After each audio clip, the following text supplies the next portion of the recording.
Salamlar, 4 mart ümumdünya piyələnmə günüdür. Gəlin piyələnməyə ictimai səhiyyə aspektindən yanaşaq. Çox vaxt piyələnmə dedikdə az fiziki hərəkət və qeyri-sağlam qidalanma nəzərdə tutulur. Lakin nəzərə almaq lazımdır ki, piyələnməyə təsir edən başqa amillər də var. Bu videoda sizinlə məhəllə məhrumiyyəti və uşaqlar arasında piyələnmə riski barədə danışmaq istəyirəm.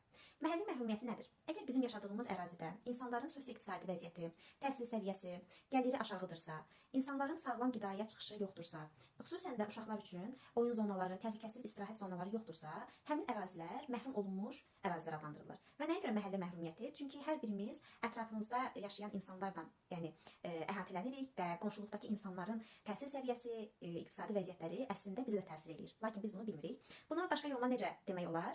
Əgər qonşumuz yaxşıdırsa, mehribandırsa, gülərüzdürsə, biz də özümüzü yaxşı hiss edirik. Amma əgər bizim qonşumuz aramızda bir problem varsa, onda daha çox stres amili ortaya çıxır və özümüzü yaxşı hiss etmirik. Yəni piyələnmə mövzusu da burada bununla birbaşa olaraq əlaqəlidir. Əgər valideynin təhsil səviyyəsi azdırsa, uşaqlarını sağlam qidalandırmırsa, daha çox fast food dediyimiz hazır, tez, paket və zərərli qidalarla qidalandırırsa, təbii ki, bu uşaqlarda piyələnmə riski daha çox olacaq. Həmçinin burada valideynlərdən səbəbsiz olaraq, yəni asılı olmadan, valideynlərin təhsil səviyyəsindən asılı olmadan, əgər uşağın böyüdüyü ərazidə parklar yoxdursa, yollar yaxşı deyilsə və uşaq fiziki hərəkətə motivasiya olmursa, yəni daha çox cəlb olunmursa və buna bir şərait yoxdursa, təbii ki, bu uşaqlarda da piyələnmə riski daha çox olacaq. Yəni, araşdırmalar bunu göstərir ki, piyələnmə şəxsi seçim deyil, bu uşağın da seçimi deyil və ətraf mühit amillərindən irəli gələrək yaşanan bir vəziyyətdir. Burada artıq ədalət məsələsi də ortaya çıxır. Çünki hər bir uşaq eyni mühitdə, eyni şəraitdə böyüdülmür. Ona görə də bəzilərinin sağlam qidaya çıxışı olur, bəzilərinin sağlam qidaya çıxışı olmur.